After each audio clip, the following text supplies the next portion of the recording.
और भाईचारा, 4 बातें इसके अंदर। फिर आगे ये बताया गया कि न्याय कितने प्रकार का, सामाजिक न्याय, आर्थिक न्याय, राजनीतिक न्याय, स्वतंत्रता, अभिव्यक्ति की स्वतंत्रता, काम करने की स्वतंत्रता, ये सब कुछ प्रस्तावना में डाल दिया। यानी प्रस्तावना जो है वो पूरे संविधान का निचोड़ है। और जो पूरा संविधान है वो 395 अनुच्छेदों तक पहुंचता हुआ वो केंद्र सरकार और राज्य सरकारों की अपनी अपनी सीमाएं बताता है। केंद्र सरकार के पास ये शक्तियां होंगी, राज्य सरकारों के पास ये शक्तियां होंगी, और कुछ शक्तियां जो हैं वो संवर्ती सूची में भी रख दी गई। तो एक एक अंग जिस प्रकार से सरकार का चलना है, पूरे प्रशासन ने जिस प्रकार का लोकाचार करना है, मौलिक अधिकार और उसके अलावा अधिकार किस प्रकार के होंगे, एक नागरिक की हैसियत क्या है, नागरिक को कर्तव्य निभाते हुए देश के निर्माण के अंदर किस प्रकार से हिस्सेदारी करनी है, और एक राजनीतिक लोकतंत्र जो दे दिया गया है 1950 के अंदर, उसको सामाजिक लोकतंत्र और आर्थिक लोकतंत्र में किस प्रकार से परिवर्तित करना है, उसको अग्रसर करना है, ये सारा कुछ संविधान के अंदर लिख दिया। अब हो गए 75 साल, और 75 साल के अंदर इस संविधान ने बहुत सारे लोगों के प्रश्न हल कर दिए। क्योंकि जब ये संविधान बन रहा था उस समय अंग्रेज विद्वान जो हैं, खास करके आपको ये बात तो पता ही है कि भाई हमारा देश अंग्रेज़ों के उसमें उपनिवेश बन के रहा, और हमारा दुर्भाग्य ये था कि हम बहुत ज़्यादा भारत का इतिहास लिख नहीं पाए। भारत का इतिहास लिखने का काम जो है वो अंग्रेज़ों ने शुरू किया असल में 19वीं शताब्दी में आकर। तो जब वो इतिहास उस तरह से लिखा जा रहा है तो उस इतिहास के अंदर जो व्यवस्थाएं हैं, उन व्यवस्थाओं की जानकारी भी और ज़्यादा मजबूती के साथ जब निकल के बाहर आ रही है, तो वो भी एक तरह से संविधान के आदर्शों को किसी न किसी रूप में डायरेक्शन दे रही है। और इसके साथ साथ जो समाज सुधार के आंदोलन हुए 19वीं शताब्दी के अंदर, चाहे वो आर्य समाज का आंदोलन है, चाहे वो ब्रह्मो समाज का आंदोलन है, या वो प्रार्थना समाज के अंदर कुछ बात हुई है, या वो ज्योतिबा फुले, सावित्रीबाई फुले, राजा राम मोहन राय, इन लोगों के जो विचार थे और आंदोलन थे, इन सारी चीज़ों का निचोड़ है असल में संविधान के अंदर।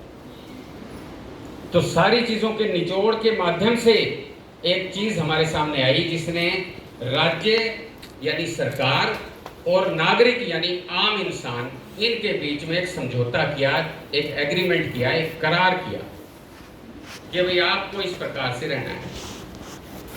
अब पिछला जो 75 साल का समय है, इस 75 साल के समय के ऊपर जो चैलेंज किया गया था कि भारत के लोग जातियों के अंदर बटे हुए हैं, धार्मिक संप्रदायों के अंदर बटे हुए हैं, तमाम भाषाओं में कबीलाई इलाका है पूरा का पूरा, तो भारत जो है वो जनतंत्र को, प्रजातंत्र को स्थापित नहीं कर पाएगा, विकसित नहीं कर पाएगा। ये अंग्रेज इतिहासकार कहते थे, यहाँ के इतिहास को देखकर कहते थे। भारतवर्ष का जो इतिहास रहा है, जिसके अंदर तमाम प्रकार का विभाजन है, उस विभाजन को देखकर वो इस बात को एक तरह से चेतावनी के तौर पे रख के गए थे कि भाई भारत जो है वो प्रजातंत्र का स्वरूप हासिल नहीं कर पाएगा। लेकिन ये 75 साल जो हमने गुजारे, इस 75 साल ने संविधान निर्माताओं के विवेक को, संविधान सभा जो थी और फिर उस संविधान सभा के अंदर जो प्रारूप समिति थी और फिर डॉक्टर बाबा साहब अम्बेडकर जैसे लोग थे, इस विवेक को एक तरह से सही ठहरा दिया। यानी हम संविधान के अंतर्गत दिए गए प्रजातांत्रिक ढांचे के अनुसार 75 साल बिता रहे हैं। लेकिन इसके साथ साथ हमें यह भी याद रखना चाहिए कि उनको जो अंदेशा था, उन लोगों के मन में जो संदेह था, भले ही वो अंग्रेज इतिहासकार थे और भले ही वो खुद संविधान का निर्माण करने वाले डॉक्टर भीमराव अम्बेडकर थे, उनको शक था। ऐसा नहीं था कि वो बना रहे हैं साथ साथ और वो भारत के समाज को पूरी तरह से अच्छा मान रहे हैं कि ये निभा देंगे, ऐसा नहीं था। उन्हें शक था, लेकिन वो शानदार जीवन, बेहतर जीवन भविष्य की पीढ़ियों को देना चाहते थे। उनका जो अपना सपना था, जो अपना आदर्श था, जो अपने मूल्य थे, उसी अनुसार वो आगे की पीढ़ियों को देखना चाहते थे देश को। इसलिए उन्होंने एक अच्छा संविधान लोगों के लिए रखा।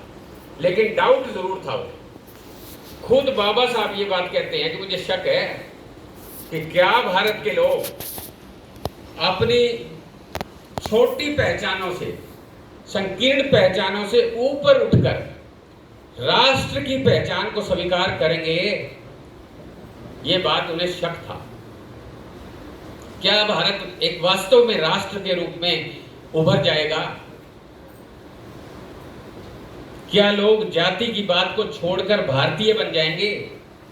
क्या लोग धर्म की बात को छोड़कर अपने आप को भारतीय के रूप में पहचान लेंगे? जो अंग्रेजों को शक था वो डॉक्टर अंबेडकर को भी शक था। लेकिन सवाल ये है कि हमने 75 साल गुजारे तो हैं, लेकिन हमारा ये काम बनता है कि हम इसकी समीक्षा करें, कैसे गुजारे हैं। क्या भारत के नागरिक होने की चेतना हर व्यक्ति के पास हम पहुंचा पाए? क्या हर व्यक्ति भारत के संविधान के साथ अपने दिलो दिमाग के साथ जुड़ पाया? क्या हमारा लोकतंत्र, हमारा प्रजातंत्र जो है वो वोट देने से आगे बढ़ पाया? प्रजातंत्र की परिभाषा तो उन्होंने ये दी थी कि सरकार और जनता मिलकर काम करेंगी और जनता की संस्थाएं जो हैं वो गांव-गांव तक पहुंचेंगी। इसीलिए ग्राम पंचायतों की बात भी आई थी और जन उसके अंदर सहयोग करेगा। आज जो गांव का नक्शा है आपके सामने, आज जिस प्रकार का गांव का जीवन है, ये संविधान निर्माताओं के सपनों का गांव नहीं है।